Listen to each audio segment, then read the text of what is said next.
오늘 본문의 말씀은 지난주에 이어서 지난주에 에베소 교회에 주시는 예수님의 말씀이었다면 오늘은 두 번째 서머나 교회에 주시는 예수님의 말씀입니다. 오늘 본문 8절은 이렇게 시작을 합니다. 서머나 교회 사자에게 편지하라. 처음이며 마지막이요 죽었다가 살아나신 이가 이르시되. 예수님이 서머나 교회 리더들에게 말씀하시는 것인데 예수님 자신에 대한 설명이 있습니다. 예수 그리스도가 어떤 분이신가? 처음이며 마지막이시다. 알파와 오메가이시다. 역사의 처음이시고 마지막이시고 우리 생명의 처음이시고 마지막이시다. 고난도 언젠가 우리가 때때로 원치 않은 고난을 겪게 되는데 처음이요 마지막이시다라고 하는 것은 이 땅에 있는 생명과 역사가 모두 다 예수 그리스도 손 안에 있다라고 하는 것이죠. 그러니 고난이라고 하는 것도 시작점이 있다면 반드시 끝나는 지점이 있는 줄 믿습니다. 바로 주님의 손 안에 있습니다. 죽었다가 살아나시니 이 땅에 사망 권세를 이기시고 죄를 이기시고 죄로 인하여 죽었던 우리들을 구원해 주신 바로 그 예수님, 바로 그 예수 그리스도께서 서머나 교회에 말씀해 주십니다. 근데 이게 언제, 여러분 지난주에 예배 오신 분들 기억을 한번 되살려 보시기 바랍니다. 이 요한계시록에 있는 이 환상을 사도 요한이 언제 본 것이라고 그랬죠? 어느 요일에? 주의 날. 바로 오늘 같은 이 날. 예수 그리스도께서 부활하신 그날. 예수 그리스도께서 부활하신 그 날을 기억하고 기념하는, 기대하는 그 주일날 서머나 교회 사자들에게 사망 권세 이기시고 부활하신 그 예수님이 친히 환상 가운데 음성을 들려주세요. 그리고 서머나 교회 교우들은 이 말씀, 이 환상을 듣고 살아납니다.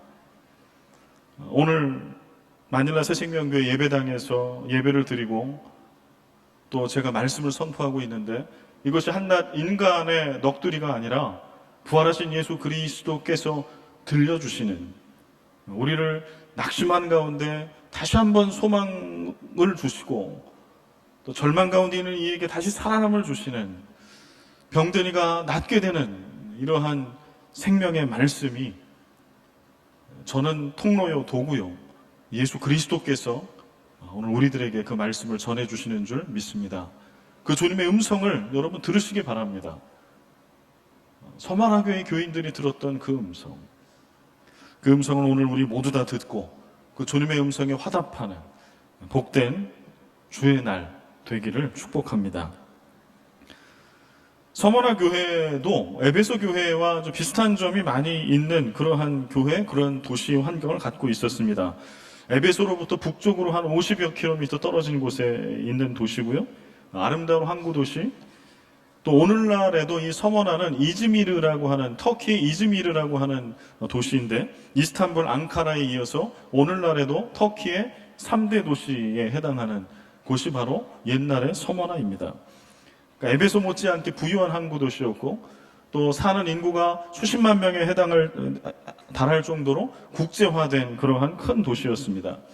서머나 교회를 대표하고 있는 것은 바로 황제 숭배입니다. 어떤 학자들은 서머나가 황제 숭배를 가장 먼저 시작한 곳이다, 이런 학설을 주장하기도 합니다. 왜냐하면 바로 그곳에는 티베리우스 황제를 위한 신전이 있기 때문에 그래요. 그래서 황제에 대해서 가장 우호적이고 로마 정부의 가장 충성스러운 도시, 그러면 서머나. 그러다 보니까 황제와 로마 정부의 사랑을 많이 받았겠죠. 황제 숭배에 앞장서고 로마 정부의 충성스러운 도시, 그러니 많은 경제적 혜택을 누렸던 곳이 바로 서머나입니다. 화려하고 아름다운 건축물들이 있었고 또 그러한 황제를 위한 신전에는 우상 숭배가 행해졌던 바로 그러한 곳 서머나. 근데 오늘 말씀은 9절에 이렇게 시작합니다. 서머나 교회에 주시는 주님의 칭찬이죠. 이렇게 시작해요. 내가 네 환난과 공핍을 알거니와 실상은 내가 부유한 자다. 서머나 교회를 향해서 예수님께서 주시는 말씀은 네 환난과 공핍을 안다. 그러니 서머나 교회는 어떤 환경에 처했던 교회예요? 엄청난 환난 가운데 있었던 교회. 물론 다른 아시아 지역에 있었던 교회들도 다 환난 가운데 있었죠. 그러나 특별히 서머나 교회를 이야기할 때 환난과 궁핍을 따로 이야기하는 것은 다른 어떠한 교회들보다 훨씬 더 환난이 심했고 궁핍함이 심했다라고 하는 이야기죠. 환난이라고 하는 것은 신앙적인 것으로 우리가 정의를 내리면 혹자는 이거를 좀 오해하고 분별을 잘 못하는 분들이 계시더라고요. 그래서 우스갯소리로 어떤 교인이 사기를 쳤어요. 진짜로 사기를 쳤어요. 사기죄로 감옥에 가셨어요. 교도소에. 목사님이 이제 그래도 교우니까 신방해야 되잖아요. 신방을 해서 이 말씀을 전하니까 하는 얘기가 의인의 고난, 의인도 고난을 받는데 이 끝에 밤에 정금같이 하나님께서 나오게 하실 거라고. 택도 없는 소리죠. 네. 환난이라고 하는 것은요, 예수 믿는 것 때문에 받는 고통이에요. 예수 믿는 것 때문에. 우리가 그리스도인이기 때문에, 우리가 예수를 믿기 때문에 빌딩을 드나드는데 불편한 거잖아요. 이것도 환난에 해당해요. 크고 작고 경중이 다른 거지. 예수 믿기 때문에 내가 사기를 못 쳐. 아니면 정직한 세금을 내고 어려운 이웃이 있을 때 자꾸 주머니에 손이 가. 이런 것도 환난은 아니지만 예수 믿는 거기 때문에 손해보는 것. 다 포함돼요. 예수를 믿기 때문에, 그리스도인이기 때문에 손해보는 것, 고통당하는 것, 어려움 당하는 것, 피해보는 것, 이게 환난입니다. 궁핍, 가난이죠. 아주 극심한 가난. 학자들이 이제 그때 당시에 이 서머나라고 하는 도시를 분석해 놓은 자료들이 있습니다. 당시에 이 서머나를 포함한 여러 이런 도시에 상인 조합이 있었답니다. 아마 그거는 뭐 역사에도 다 나오니까. 길드라고 하는 상인 조합이 있었는데, 이 상인 조합에 가입을 하게 되면 많은 경제적인 유익을 누리게 되어 있어요. 그런데 이제 당시에 이 황제 숭배 사상이 가득했던 곳에 이제 교회가 있고 크리스찬이 있다 보니까 상인조합 길드에 가입하기 위해서는 단서가 있었다는 거예요. 어떤 단서인가 하니 로마 황제는 나의 주, 나의 하나님이시다 라고 하는 것을 입으로 이야기하고 써있는 그 증서에다가 사인을 하는 거예요. 로마 황제는 나의 주, 나의 하나님이십니다. 이거를 고백하고 사인을 해야 상인조합에 가입을 시켜줬답니다. 그러니 서머나 교회에 있었던 그리스도인들이 가입을 했을까요? 안 했을까요? 안 하고 못했죠. 거기서 갈리는 거예요. 오늘날은 그냥 성경책을 끼고 뭐 성경책이 없어도 되잖아요. 요즘에는 뭐 다 이렇게 자막으로 보여주니까 성경책도 없을 수 있어. 구분이 안 돼요. 적어도 서머나 교회에 이 편지를 예수님이 주셨을 그때에는요, 구분이 됐어요. 상인조합에 가입한 사람과 가입하지 않은 사람. 가입한 사람은 교회를 다녔을지라도 그는 부유했어요. 그러나 그는 그 시대에 크리스찬은 다 알아요. 그가 가짜라고 하는 걸. 그는 가짜 그리스도인이라고 하는 걸 다 알아. 진짜 그리스도인은 그때 다 궁핍했어요. 오늘 예수님 말씀하신 것처럼 환난과 궁핍을 알거니와 상인조합에 가입이 안 됐고 오히려 갖고 있던 재산과 소유권까지 다 뺏기고 그렇게 그 도시의 변방으로 밀려날 수밖에 없었던 가장 약자들이 크리스찬이고 그 공동체가 서머나 교회였죠. 그러니 그때는 예수 믿는다라고 하는 것은 분명한 구분점이 있었어요. 누가 예수 믿는지 아닌지를 아는 거예요. 오늘날은 잘 모르죠. 누가 예수를 진짜 믿는지, 누가 참 그리스도인인지.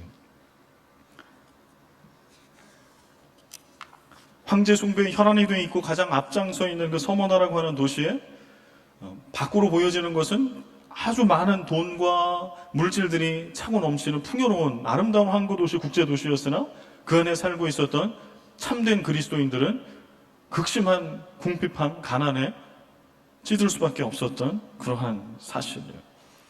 그런데 오늘 그 서머나 교회를 향해 예수님이 이렇게 말씀하세요. 네 환난과 궁핍을 내가 안다. 내가 안다. 여러분, 오늘 우리 교회가 처한 모든 상황을 주님이 아십니다. 혹시 여러분 중에 참 환난 가운데 계신 분이 계세요? 그러니까 환난 그러면 여러분 너무 막 그냥 순교하고 막 이렇게만 생각하시는데 아까 말씀드린 거 있잖아요. 예수를 믿기 때문에, 그리스도인이기 때문에 작은 것에서부터 큰 것까지 순교에 이르기까지 손해보는 거, 피해보는 거, 이게 다 환난이에요. 우리가 예수 믿는 것 때문에 손해보고 피해보는, 아프고 다치는 이 모든 환난을, 그 궁핍함을 우리 주님이 아십니다. 이 말씀이 참 위로가 됐어요. 아, 주님은 아시는구나. 아무리 설명해주고 법을 얘기해도 못 알아듣는 사람이 천지인 이 세상에, 아, 주님은 아시는구나. 그러면 됐다. 그러면 됐다. 주님이 알아주신다니 됐다. 여러분도 오늘 예배 가운데 그렇게 주님 앞에 고백하시기 바랍니다. 아, 누구는 못 알아주고 내 처지를 알지 못할지라도 주님이 알아주신다니 아멘입니다. 다시 힘을 내겠습니다. 다시 위로함을 받겠습니다. 여러분, 아이들을 키우는 부모님들, 아이들한테 이런 얘기 들을 때마다 마음이 무너지잖아요. 엄마는 몰라. 알지도 못하면서. 목사도 그럴 때가 있습니다. 목사님은 몰라요. 목사님이 세상을 뭘 알아요. 뭐 이러면 막 억장이 무너지죠. 뭐 우리는 사람끼리 사람이니까 자녀들에게 억장이 무너지기도 하고 목사에게 성도들에게 억장이 무너지기도 하지만 이 주일날 주님께서는 말씀하세요. 내가 안다. 그 주님 때문에 살만 납니다. 그 주님 때문에 다시 한번 일어서시는 여러분과 제가 되기를 바라요. 그리고 이어지는 말씀은 이거예요. 너의 환난과 공핍을 안다 라고 하시면서 실상은 너는 부요한 자다. 이게 무슨 역설입니까? 환난과 공핍. 공핍은 극심한 가난. 그런데 부요함. 이게 뭔 얘기예요? 이게 무슨 놀리는 것도 아니고 희망 고문하는 것도 아니고 너는 지지도 너무나 가난해. 내가 그걸 알아. 그러고 나서 그러나 너는 부요한 자야. 이게 무슨 얘기예요? 무슨 말씀을 하시고 싶은 거예요? 여러분, 하나님의 계산법과 세상의 계산법은 달라요. 세상에 가치 있다고 얘기하는 거, 카운트하는 것과 하나님께서 가치 있다라고 여기시며 카운트하는 게 달라요. 그래서 세상에서 얘기하는 것에 현혹되면 안 돼요. 세상은 너는 뛰어나다고, 너는 부자라고, 너는 지식인이라고, 야, 너희는 좋겠다고, 문제 없겠다고. 그러나 하나님이 보실 때는 그는 하나님의 셈법으로는 통장 잔고 빵 패소일 수 있어요.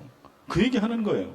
서머나 교회 교인들아, 너희들 세상에 얘기할 때, 로마가 얘기하고 세상에 얘기할 때 너희들 가난하다고 힘없다고 그렇게 얘기하고 너희들도 그게 없기 때문에, 그 1페소가 없기 때문에, 그 알만 힘쓰는 사람을 한 사람이라도 알지 못하는 것 때문에 너희들 죽겠니? 힘드니? 내 계산법은 달라. 너희들이 큰 돈과 힘을 갖고 있다고 하는 그들의 잔고는 0이야. 그러나 너희들의 잔고는 밀리언 페소, 빌리언 페소, 트릴리언 페소. 나는 너희들을 그렇게 봐. 여러분, 억만금을 가진 자라고 다 부자해요? 다 넉넉해요? 아닌 거 다 잘 아시죠? 주님이 부유하다라고 봐주시는 그 사람이 진짜 부자입니다. 제가 목회를 하다 보니까 제가 지금도 이렇게 목회하면서 부교육자 생활하고 담임 목회하면서 지금도 잊혀지지 않은 교인에게 받은 뭐 현금과 선물을 포함해서 받은 지금도 잊혀지지 않은 가장 저한테 소중한 게 하나 있어요. 물론 여러분들이 주신 거 다 소중하지만 지금도 저한테 기억이 남는 거예요. 제가 인천지일교회 부목사 때 신방을 가는데 그 화평동 그 아주 가난한 동네거든요. 화평동이 너무 가난한 동네인데 이 할머니는 알코올 중독 아들을 데리고 학고방 같은 조그만 방 하나에서 사시는 분이었어요. 근데 이분이 이제 키우는 것도 있고 어디서 이제 야채를 갖다가 이 저작거리에서 팔아서 근근히 이 아들 술값 내고 그러고 사시는 분인데요. 이 집을 신방을 해서 대신방 때. 대신방 하면 그때 제가 맡은 교구의 구역, 마을이 한 40개 정도 되는데, 한 마을마다 한 8에서 10집 정도가 이제 신방을 받아요. 1년 내내 신방을 하는 거예요. 근데 어느 날 이제 그 마을에 갔는데, 그 할머니께서 음식을 막 이렇게 해서 또 2북씩 만두를 이렇게 끓여주시고, 가려고 하는데, 꼬깃꼬깃, 막 다 구겨진 돈. 막 꼬깃꼬깃된 이 10,000원짜리 한 장을 저를 주시더라고요. 뭘 꼬깃꼬깃된 거를 부끄럽게, 목사님 이거 책 사보세요. 나중에 그걸 안 받을 수가 없잖아요. 받아서 보니까 막 냄새나는 구겨진 그런 10,000원짜리였어요. 제 인생에 제 목회에 가장 귀한, 쓸 수가 없더라고 그거를. 제가 볼 때 그분이 부자예요. 그분이. 하나님 그렇게 얘기하지 않으실까요? 그 은퇴하신 집사님한테, 야, 누구누구야, 네가 부요한 자다. 통장에 억만금 있으면 뭐예요? 가난한 이웃들 하나님 나라 위해서 1페소도 쓰지 못하는 이가 있다면 11조를 드리는데 매일 계산하고 아까워서 줄이고 또 줄이고 세전 세우 계산하고 있다면 그는 부요한 자가 아니죠. 그러나 오늘 먹을 거리가 없이 그렇게 저작거리에 내몰려 알코올 중독 아들을 데리고 살고 있어도 그 10,000원이 이분이 몇 시간을 앉아서 그걸 버셨을까? 그거를 목사에게 내밀고 부끄러워하는 그런 거죠. 하나님 그렇게 얘기하시는 거예요. 네가 진짜 부유한 자다. 저는 이 말씀이 그냥 야 예수 믿는 사람이 그냥 뭐 마음이 부유한 거야. 저는 이렇게 생각하지 않아요. 진짜 부자는 이런 사람이 부자 아닙니까? 그 마음이 넉넉하고 생각이 넉넉하고 가진 바 양의 문제가 아니라 삶의 질의 문제죠. 히브리서 10장 34절 너희가 갇힌 자를 동정하고 너희 소유를 빼앗기는 것도 기쁘게 당한 것은 더 낫고 영구한 소유가 있는 줄 알미라. 히브리서 기자가 쓰는 거예요. 막 고난 가운데 고난을 당한 여러 믿음의 선배들 이야기를 쓰면서 이런 얘기를 써요. 소유를 빼앗기는 것도 기쁘게 당한 자가 있는데 왜 그게 가능했냐 하면 더 낫고 더 좋고 영구한 소유가 있는 줄을 알기 때문이다. 이거는 그냥 하나님 나라가 있기 때문이다. 이 얘기만을 포함하고 있지는 않다고 생각합니다. 이 땅 가운데서도 내가 예수 믿기 때문에 이미 구원함을 받은 자이기 때문에 영생을 사는 사람이기 때문에 나는 내 주머니에 있는 그 얼마 가지고 마음의 편안함을 누리고 안전함을 누리지 않는다라고 하는 거죠. 주께서 쓰시겠다라고 하면 언제든지 지갑을 찢을 용기가 있고 언제든지 내 시간과 내 마음을 내어줄 준비가 되어 있는 사람. 그래서 빼앗기는 것도 기뻐. 이러한 기쁨이 여러분과 제 가운데 있기 바라고요. 우리 교회 가운데 있기를 바라요. 빼앗기는데도 기쁜 거. 당하는데도 기쁜 거. 여러분 이제 9절에는 이렇게 돼 있어요. 네 환난과 핍박을 내가 알아. 실상은 네가 부유한 자야. 너 그거 아니? 이런 말씀이 있으면 그 다음에 이어지는 말씀은 어떤 말씀을 예수님이 해주셨으면 좋겠어요? 그러면 이제 그 다음에는 어떤 말씀 해주셨으면 좋겠어요? 야, 그러니 너 고생 끝났어 이제. 야, 이제 죽음형에 볕들 날이 있다. 야, 쨍하고 볕드는 거야. 너 잘 될 거야. 이제 네가 하는 일은 다 잘 될 거야. 너 배부를 거야. 뭐 좀 이런 말씀 해주시면 안 돼요? 너희를 괴롭혔던 로마의 그런 사람들, 너희를 괴롭혔던 뒤에 나오는 유대인들이 괴롭혔다라고 나오는데 너희를 괴롭혔던 그 부유한 유대인들 내가 다 어떻게 해버릴 거야. 막 지진이 나게 해갖고 신전을 다 그냥 땅속에 묻어버릴 거야. 이제 너희들 세상에 바로 올 거야. 뭐 이런 말씀이 좀 오면 얼마나 좋겠어요. 우리도 믿음 생활할 때 그러잖아요. 보상 심리. 때때로 힘들고 어려움을 당하면 위로의 말씀을 붙들고 언제나 하나님 나를 세우시겠습니까? 언제나 나에게 쫙 내가 이렇게 보란듯이 일어설 수 있는 그날을 주시겠습니까? 우리도 기대하죠. 그런데 10절에 보면 예수님은 전혀 기대하지 않은, 듣고 싶지 않은 말씀을 주세요. 10절에 너는 장차 받을 고난을 두려워하지 말라. 볼지어다 마귀가 장차 너희 가운데 몇 사람을 옥에 던져 시험을 받게 하리니 너희가 10일 동안 환난을 받으리라. 뭐예요? 환난이 그치는 게 아니라 더 큰 환난이 너희에게 있을 거라고 말씀하세요. 이 부분이 참 우리가 하나님을 이해하지 못하는 부분이죠. 이해하려고 해도 이해되지 않는. 한 번 고난이 왔으면 여기 그치면 되는데 더 큰 고난이 또 있다는 거예요. 이거 어떻게 받아들여야 됩니까? 예수님 이렇게 말씀하시는 거예요. 얘들아, 너에게 고난이 있지. 내 선택은 이거야. 지금 겪고 있는 고난을 여기서 면케해 주는 것이 아니라 더 큰 고난이 너희들에게 임할 수도 있다. 그러나 나는 더 큰 고난과 함께 너희들이 일상의 평범한 때에 받을 수 없는 놀라운 더 큰 은혜를 나는 너희들에게 주고 싶다. 너희들이 그 더 큰 은혜의 강물에 빠져보기를 원한다. 예수님의 마음. 더 큰 고난이 있다라고 말씀하시는 것은 여태까지 인생을 살면서 경험해보지 못한 더 크고 깊은 하나님의 은혜를 맛보게 하시고 싶은 주님의 마음. 제가 몇 번 그 말씀 드렸잖아요. 제가 가정적인 아픔과 상처 때문에 참 힘든 세월을 살아올 때 늘 묵상을 하죠. 하나님 왜 나를 이렇게 힘들게 하시냐고. 그럴 때 제가 깨달은 거예요. 하나님께서 깨닫게 해주신 건 뭐냐 하면은 깊은 웅덩이. 삶에 굴곡이 있고 아픔이 올 때마다 패이는 거예요. 살점이 패이고 내 인생이 패이는 거예요.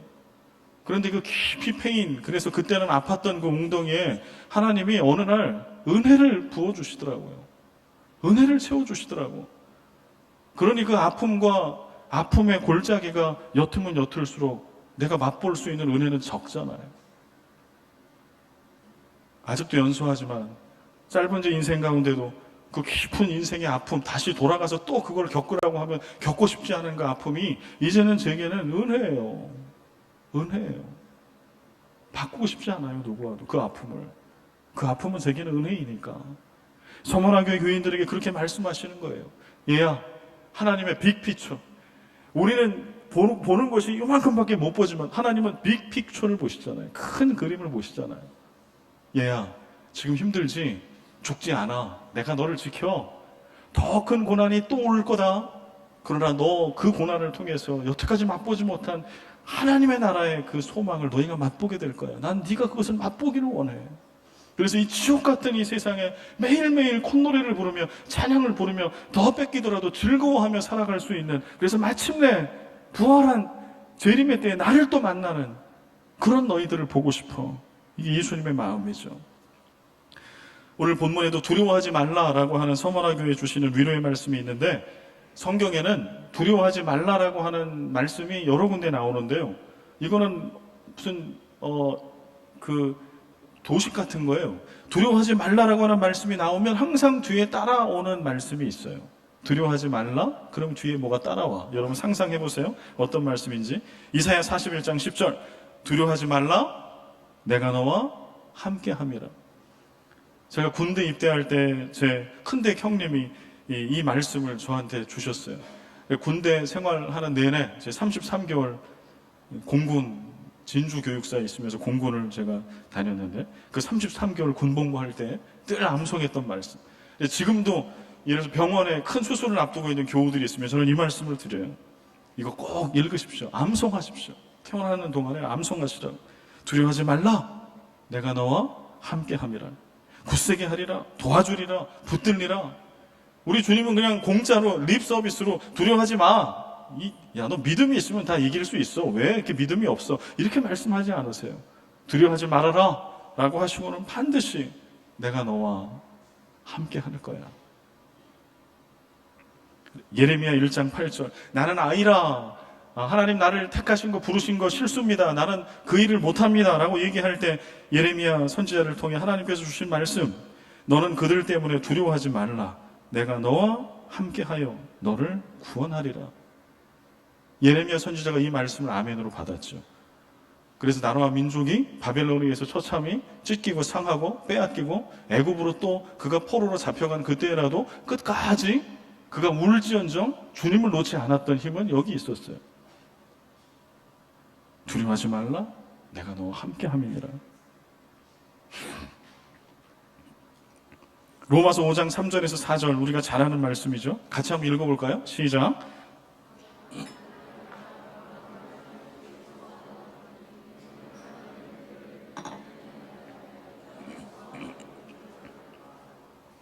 아멘. 우리가 너무나 좋아하는 말씀.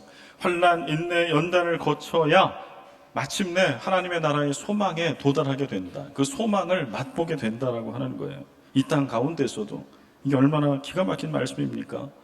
제가 그 밑에다가 타이틀을 이렇게 달아놨어요. 그리스도인 삶의 신비. 그리스도인의 신비. 여러분, 고통당하고 환난을 당하고 이거를 참아야 하는 것은 그렇게 행복한 건 아니잖아요. 빨리 지나가고 싶은 거지. 근데 그리스도인에게 환난과 궁핍함, 예수를 믿고 믿는 것 때문에 당하는 어려움은 꼭 빨리 피해가야 할 것은 아니라고 하는 거예요. 이게 신비예요. 세상은 이해하지 못하는 신비예요. 혹시 남편 때문에 눈물로 지새는 아내들이 있습니까? 남편의 믿음 때문에, 잘 믿지 못하기 때문에, 남편이 나를 아프게 하고 힘들게 하는 것 때문에, 믿음이 연약한 자녀 때문에 힘들어하는 부모님들이 계십니까? 또 여러분의 믿음을 여러분의 가정에서, 일터에서 지켜가기 위해서 손해가 막심하고 그것 때문에 힘들어하는 분들이 있습니까? 그렇다면 다시 한번 오늘 부활하신 주님의 음성에 귀 기울이시기 바랍니다. 환난은 인내를, 인내는 연단을, 연단은 마침내 하나님의 나라의 소망을 우리에게 선물로 줍니다. 여러분, 이 땅 가운데서도 우리가 좋은 거를 맛보고 좋은 데 가면 얼마나 좋아요. 근데 하나님의 나라를 오늘 우리가 사는 이 땅에서 잠시라도 맛볼 수 있고 경험할 수 있다라고 하면 그 사람은 인생이 달라져요. 예수 믿는 방식이 달라지고 세상을 살아가는 모습이 달라져요. 찬양대가 만약에 그 주님을 만나는 경험을 했다면 찬양이 달라질 거래요. 목사가 그것을 봤다면 설교가 달라질 거래요. 그런데 이것은 이 소망에 이르기 위해서는 반드시 환난과 인내의 기간을 거쳐야 한다고 성경은 얘기합니다. 근데 대부분이 이 깊은 이 그리스도인의 신비에 해당하는 이 깊은 놀라운 하나님 나라 소망을 이 땅 가운데 잘 맛보지 못하는 것은 무엇 때문인가 하니 힘들기 때문에 그 경계선에 가가지고 죽겠다 그러고 물러나기 때문에 그래요. 도망가기 때문에. 여러분 저를 딱 보시면 제가 근육질처럼 보이시진 않으시죠? 제가 막 근육이 막 있진 않아요 사실. 로망이긴 했는데요. 초콜릿 복근을 좀 가져보려고 했는데 포기했습니다 그냥. 올해 이제 우리 나이로 50이 되면서 내가 무슨 영화를 누리자고 내가 초콜릿 복근은 안 하리라. 대신에 먹을 거 다 먹고 살은 찌지 말리라. 이거를 지금 소원하고 있는데 여러분 제가 왜 근육질이 아닌지 아세요? 근육을 만들려면은요 이게 피트니스 가가지고 막 죽을 것 같을 때 더 해야 돼요. 그래야 근육이 만들어진대요. 정말 죽을 것 같아. 이제 더 이상 나는 못해. 그럴 때 한 번 더 올려야 되고 이걸 들어야 되고 해야 된다는 거예요. 진짜 죽을 것 같을 때. 그러니까 저도 PT를 이제 퍼스널 트레이너 통해서 작년 4월 정도에 받은 적이 있는데 진짜 죽겠는 거예요. 혼자서는 도저히 그걸 못해요. 그런데 옆에 그 트레이너가 있으면 해. 그래서 한 번 더 이러면 10번도 더 하고 막 한단 말이에요. 근데 그럴 때 근육이 생긴대요. 복근이 생기고. 근데 저는 그거를 해본 적이 없으니까 근육이 없죠. 여러분 그리스도인에게도 영적인 근육이 있는 거예요. 그래야 큰 일을 하죠. 그래야 무거운 걸 들죠. 그래야 누군가와 싸우지요. 환난과 인내와 연단을 거치지 않으면 그게 생기지 않아요. 제 설교를 준비하면서 떠오른 한 분이 있었어요. 2016년도에 제가 15년도에 필리핀에 왔으니까 온 지 얼마 안 돼서 참 안타까운 소식을 들었어요. 안티폴로에서 사역하시는 심재석 선교사님이시라고 감리교단의 선교사님인데 여러분도 기억나실 겁니다. 새벽 기도 마치고 이렇게 집에 돌아오는데 도둑을 만난 거예요. 집에서 도둑하고 딱 맞닥뜨려가지고 새벽에 만나니까 놀래가지고 이제 거기서 서로 몸싸움이 벌어졌고 그 도둑이 있는 가스통을 들어다가 선교사님의 머리를 내리 찍었어요. 그래서 돌아가셨어요 결국은. 그래서 그 비보를 듣고서 마음이 같은 필리핀 땅에 있으면서 말도 안 되는 이런 피해를 보신 거잖아요. 평생 제가 들은 얘기는 나중에 그 감리교단 선교사님들, 목사님들 들어보니까 이분이 안티폴로에서도 좀 외진데 한인들 많이 살지 않은데 이런 데서 사셨대요. 그래서 그 지체들 구제하고 선교하고 이렇게 있는 참 좋은 분이었다는 얘기를 들었습니다. 마음이 너무 안타까워서 개인적인 친분은 전혀 없지만 이분의 장례식에 제가 갔어요. 안티폴로 언덕백에 있는 그 장례식장에. 지금도 기억나는 거는 그 장례 예배가 예식이 끝날 때쯤에 사모님이 인사말을 하는 시간이 있었어요. 근데 그 사모님이 이런 말씀을 하시더라고요. 제가 처음에 제 남편 선교사님을 그 사고 현장을 봤을 때는 피가 참 많이 고여 있었습니다. 피를 많이 흘리셨대요. 그거를 보는데 참 마음이 아팠습니다. 근데 그 피가 고여, 그 피를 한참 보고 있는데 그 피가 예수님의 피처럼 보였습니다. 그러면서 하시는 말씀이 지금 이분이 계시는지 떠난지는 잘 모르겠습니다. 근데 그때 하셨던 말씀이 저는 여기를 안 떠나려고 합니다. 내 남편의 유언처럼 내 남편의 뜻처럼 여기 남아 있을 겁니다. 그리고 여전히 그들을 사랑할 거고 그들에게 복음을 전하며 그렇게 살 거라고.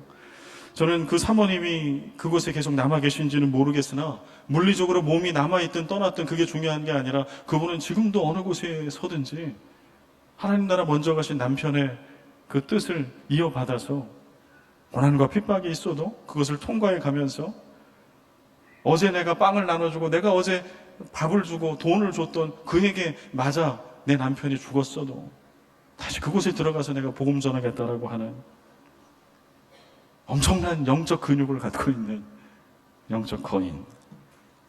여러분과 제가 그 자리까지 갈 수 있기를 간절히 소망합니다. 고난에 절대 지지 마십시오. 핍박에 지지 마십시오. 예수님께서 이렇게 말씀하세요. 10절에 너는 장차 받을 고난을 두려워하지 말라. 마귀가 장차 너희 가운데에서 몇 사람을 오게 던져 시험을 받게 하리니 너희가 10일 동안 환난을 받으리라. 그 앞에 있는 그 앞뒤에 있는 말씀에 보면 서머나 교회 교인들을 괴롭혔던 사람들, 핍박했던 사람들은 크게 두 부류예요. 하나는 로마의 황제와 로마의 정부 관료들. 그 다음에 또 하나는 유대인들, 예수를 믿지 않은 유대인들. AD 70년에 예루살렘이 로마의 티투스 장군에 의해서 함락됩니다. 그리고 나서 예루살렘에 있던 유대인들이 전 세계로 뿔뿔이 흩어져요. 디아스포라가 됩니다. 그들 중에 일부가 아시아 지역에 옮겨가 살게 된 거고, 바로 서머나에도 그런 유대인들이 있었던 거예요.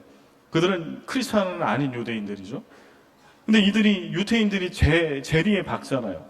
그러니까 로마의 그런 그늘 아래서 많은 이윤을 남기고 그걸 세금을 많이 내고 뭐 그러니까 로마 정부와도 관계가 좋았고, 당시 서머나의 지역 경제를 이끌어갔던 사람들은 유대인 부자들이었다고 합니다. 근데 그들이 서머나 교회, 동일한 하나님을 믿는 교회와 교인들을 핍박했어요. 그러니 핍박을 했던 것은 사람이었습니다. 그런데 예수님 뭐라고 말씀하시는 거 하니? 마귀가 그 일을 했다. 유대인들, 실제로는 자칭 유대인이라고 하지만 실제로는 사탄의 회당들이다. 사탄의 패거리들이다. 여러분, 이거 오늘날로 갖고 오면 어떻게 될까요? 여러분, 요한계시록을 쓰고 있고 서머나 교회 편지를 주고 있는 이때에는 마귀가 있었습니다. 이때 마귀가 어떻게 역사했어요?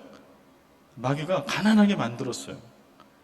그냥 물리적인 핍박을 받게 했고요, 사회적인 이런 이익을 누리지 못하게 만들었어요. 이게 마귀의 전략이었어요, 그때 당시에. 그래서 예수를 믿지 못하게, 배교하게. 사람이 한 거라고 하면 부유한 유대인 동료들이 서머나 교회 교인들을 괴롭혔고, 로마의 교황과 앞잡이들이 서머나 교회 교인들을 괴롭혔어. 그러면 오늘날은 이 말씀은 우리에게 적용할 일이 없어요. 오늘날 로마의 사람들이 우리를 괴롭히지 않고 우리를 괴롭히는 유대인들 부자들도 없으니까. 그런데 오늘날 동일하게 서머나 교회 교인들에게 보내는 편지를 썼던 이 요한계시록 상황과 우리의 상황에 똑같은 공통 분모가 있어요. 그건 뭘까요? 마귀. 오늘도 마귀는 역사합니다. 여러분 그거 믿으세요? 하나님만, 성령님만 역사하는 게 아니에요. 마귀가 오늘날도 역사를 해요. 그는 영적인 존재입니다. 하나님을 떠났던 영적인 존재, 우리랑은 비교도 안 되는 뛰어난 능력을 갖고 있는 존재. 2000년 전에는 서머나 교회 교인들을 굶주리게 만드는 것으로 사회적으로 누릴 수 있는 모든 이권들을 못 누리게 하는 걸로 그들을 괴롭히고 핍박했다면, 2019년에 마귀는 우리를 어떻게 핍박하고 있을까요? 어떻게 공격하고 있을까요? 넉넉함과 부유함 아닐까요? 이번에 교회가 이런 일을 겪으면서 리더들과 아마 여러분도 많이 얘기하실 거예요. 이전에 편하게 드나들었던 그때가 하나님의 은혜였구나, 이런 고백을 해요. 근데 편안함과 편리함과 믿지 않는 사람도 다 누리는 그 직위와 직분과 그 돈과 그 힘과, 오늘날 예수 믿는다고 서머나 교회 교인처럼 가난하게 살 사람은 적어도 필리핀 땅에는 없을 겁니다. 대한민국 땅에도 없을 겁니다. 예수 믿기 때문에 사회적으로 어떤 차별을 받아야 되고 재산을 뺏기고 불구덩이 속에 폴리캅처럼, 서머나 교회 감독이었던 폴리캅처럼 그렇게 내몰리는 사람은 한 명도 없을 겁니다. 왜냐하면 오늘날 마귀가 존재하는데 마귀는 옛날처럼 그렇게 우리를 공격하지 않거든요. 우리를 부유하게 만들어주거든요. 고민 없이 만들어주거든요. 고민 없이 예수 믿게 하고, 고난 없이 예수 믿게 하고, 세상 속에서 타협하게 하고, 그래서 그리스도인인지 교회인지 구분이 되지 않게 만들어버리는, 얼마나 많은 교회와 그리스도인들이 그렇게 넘어지고 있습니까? 제가 볼 때는 사자굴에 들어가서 잡혀 죽임을 당하는 것보다 오늘날이 훨씬 더 위험해요. 훨씬 더. 이 영적 위기를 느끼셔야 합니다. 에베소서의 바울은 이렇게 경계하죠. 마귀의 간계를 능히 대적하기 위하여 하나님의 전신갑주를 입으라. 이 싸움은 육의 싸움이 아니요 악의 영들과 싸우는 것이다. 하나님의 전신갑주는 믿음의 무장을 얘기합니다. 예배와 말씀과 기도를 통해서 믿음의 무장을. 제가 교회가 이런 어려움들을 당하면서 여러분들에게 기도 제목을 나눠드리고 기도를 부탁드렸어요. 여러분 하고 계십니까? 부탁드렸어요. 직분자들은 제발 공예배 좀 열심히 나와 주십시오. 매일매일 좀 기도해 주십시오. 감사한 거는 많은 교우들이 그렇게 하고 계세요. 요즘에 많이 출타하실 때인데, 지금 2부 예배 이 정도 오신 거면 제가 볼 때는 여러분들 열심히 나오신 거예요. 여러분을 탓하는 게 아니에요. 그러나 스스로는 돌아봐야 돼요. 2000년 전에 서머나 교회를 공격했던 그 마귀의 공격이 오늘 나에게 임하고 있는 것은 아닌지, 우리 교회에 임하고 있는 것은 아닌지. 그러나 우리 주님은 견딜 만한 환난만을 주십니다.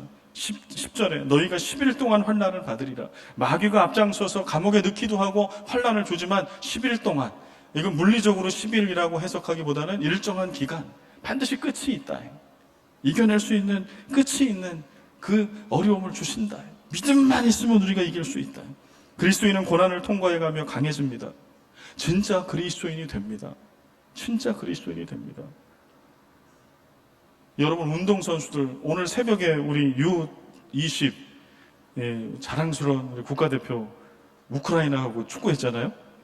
저는 주일 때문에 못 보고 그냥 잤거든요. 그때 이계수 장로님 댁에는 믿음마을 식구들이 다 모여서 응원하고 막 이러셨다고. 그래도 오늘 예배에 안 넣고 다들 오셔서 감사합니다. 근데 여튼 졌어요. 졌지만 2강입니다. 세계 2등. 얼마나 자랑스러워요. 근데 여러분, 그런 축구 경기할 때 운동하는 거 보면 어때요? 연봉은 엄청나게 받으면서 설렁설렁 뛰어. 대충 뛰어. 그럼 어떻게 보여요? 내가 부담 주면 잘라버리고 싶죠. 근데 그리스도인이야. 근데 예수를 그렇게 믿어.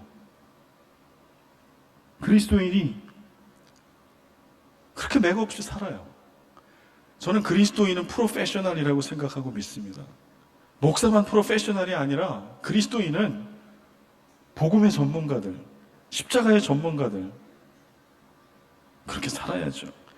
욥기 23장 10절에 그러나 내가 가는 길을 그가 아시나니 그가 나를 단련하신 후에는 내가 순금같이 되어 나오리라. 순금, 금을 이야기할 때 K 표시하잖아요. 14K, 18K, 24K. 이게 캐럿의 약자라고 하더라고요. 근데 우리 교회도 이제 금광하셨던 집사님이 계셔서 들은 것, 또 자료를 찾아본 거예요. 24K, 이 순금이에요. 99.999에서 99.99999에서 소수점 밑에 5개가 있으면 이게 가장 순도가 가장 높은 금이라고 합니다. 근데 K라고 하는 거를 설명해 주시는데, 이 K는 14K는 14번 풀목불 불구덩이 속에 들어갔다 나오면서 불순물을 제거한 거예요. 18K는 18번을 불 속에 들어왔다 나왔다 하면서, 24K는 24번을 불 속에 들어왔다 나왔다 하면서 불순물을 제거하고 그렇게 순금이 되는 거예요.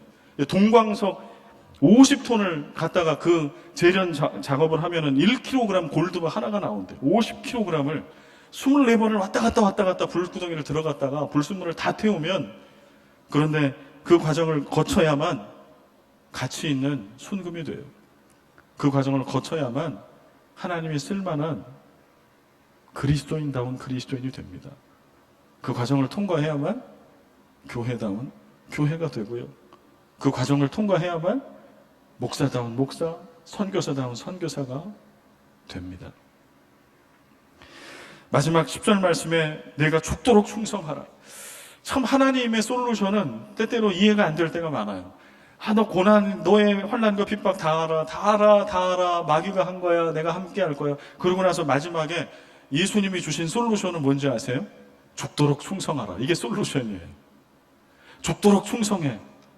여러분, 서머나 교회 교인들에게 이 말씀을 주셨을 때는 그냥 죽을 것 같이 좀 열심히 충성해, 이 얘기가 아니었어요. 진짜 죽어라, 이 얘기였어요. 진짜 죽는 것까지 가면서 충성해라, 이 말씀이었어요. 오늘 우리들에게도 이 말씀을 주십니다. 얘들아, 교회 때문에 힘드냐? 얘들아, 삶의 자리에 그리스도인으로 살아가는 것이 힘들고 고통스럽냐? 내가 너희들에게 대책을 줄게, 대안을 줄게. 이거 하면 돼. 죽도록 충성해라. 죽도록 충성하라라고 하는 거, 오늘 우리의 말로 좀 바꿔보면 우리가 넘어갈 수 없다라고 생각하는 한계점을 넘어서라고 하는 거예요. 한계점을 넘어가라. 우리 한계, 너의 한계를 돌파해 가라. 제가 그 전에 한번 예를 들어드린 적이 있어요. 가문비 나무의 노래라고 하는 책인데요. 독일의 바이올린 마이스터, 바이올린을 제작하는 사람이 쓴 글입니다. 거기에 보면 정말 좋은 그런 바이올린을 만드는 나무는 아무 데서나 나오지 않는다는 거예요. 어디서 그 나무를 채취하냐 하면 수목 한계선에서 채취한답니다. 팀버 라인이라고 하는 수목 한계선. 수목 한계선은 이 한계선을 넘어가면 더 이상 나무가 자랄 수 없는 선이에요. 그러니 나무가 생존할 수 있는 가장 척박한 곳이 수목 한계선이에요. 근데 여기서 그 추위와 그 온갖 생존하기에 너무나 어려운 오늘 내일 그냥 죽을 것 같은 이 한계를 극복한 나무만이 정말 아름다운 다른 나무들이 내지 못하는 공명을 낸다는 거예요. 그래서 그 나무를 가지고 명기를 만든답니다. 그의 책에 그렇게 썼어요. 수목 한계선 바로 아래 척박한 환경은 가문비 나무가 생존하는 데는 고난이지만 울림에는 축복이기 때문입니다. 여러분 뭘 택하시겠습니까? 수목 한계선에 머물러 있으십시오. 수목 한계선을 넘어가십시오. 그게 죽도록 충성하는 거예요. 여러분이 여태까지 해보지 않았던 봉사를 한번 해보고, 해보지 않았던 기도를 한번 해보시고, 해보지 않았던 예배를 드려보시고, 해보지 않았던 주를 향한 헌신을 이 기회에 한번 해보세요. 결코 죽지 않고요. 그 수목 한계선에 죽을 것 같은 그 나무가 전 세계를 다니면서 아름다운 노래와 울림이 돼서 주를 영화롭게 하는 것처럼 우리 인생도 우리 교회도 그리 될 줄로 믿습니다. 그러나 이 죽도록 충성하라고 이 말씀을, 이런 말을 과연 목사가 할 수 있을까요? 여러분들이 세상에 얼마나 세상 속에서 고생하시는지 알기 때문에 저는 감히 더 충성하십시오, 이런 의미로 이 말씀을 여러분들에게 드릴 수는 없다고 생각해요. 정말 일주일 동안 여러분들 고생하셨잖아요. 정글 같은 세상 속에서 뭔가 수모를 다 이겨내고 주일날 이 한 번의 예배를 통해 은혜 받고 다시 세상에 나가서 쓰임 얻어 살겠다고 그렇게 사셨잖아요. 그런 여러분들에게 더 충성하라는 얘기는 어느 누구도 할 수 없습니다. 그러나 죽도록 충성하라라고 하는 이 말씀과 이 명령을 우리에게 하실 수 있는 자격을 갖춘 분이 딱 한 분 있어요. 그분은 바로 예수 그리스도예요. 죄로 인하여 죽었던 우리들을 구원하시고 살리신 예수 그리스도, 그분은 우리에게 그 말씀을 하실 자격이 있습니다. 죽도록 충성하라. 말씀을 맺습니다. 충성은 마음의 중심을 하나님께 드려서 하나님의 말씀을 이 땅 가운데 이루는 것. 한자의 뜻은 마음의 중심을 하나님께 드려서 하나님의 말씀, 하나님의 뜻을 이 땅 가운데 이루는 것. 이게 충성입니다. 무조건 열심히 한다고 충성이 아닙니다. 마음의 중심이 하나님께 있어야 하고 하나님의 뜻과 하나님의 비전을 이루어드려야 합니다. 그런 의미에서 서머나 교회를 닮아 죽도록 충성하는 그 믿음을 통해 오늘 우리가 겪고 있는 교회적인 어려움과 개인적인 모든 어려움들을 이겨내고 평범한 그리스도인과 교회는 경험해보지 못한 수목 한계선을 돌파해가는 그 하나님의 나라를 맛보는 교회, 그런 성도 모두 되시기를 주님의 이름으로 축복합니다.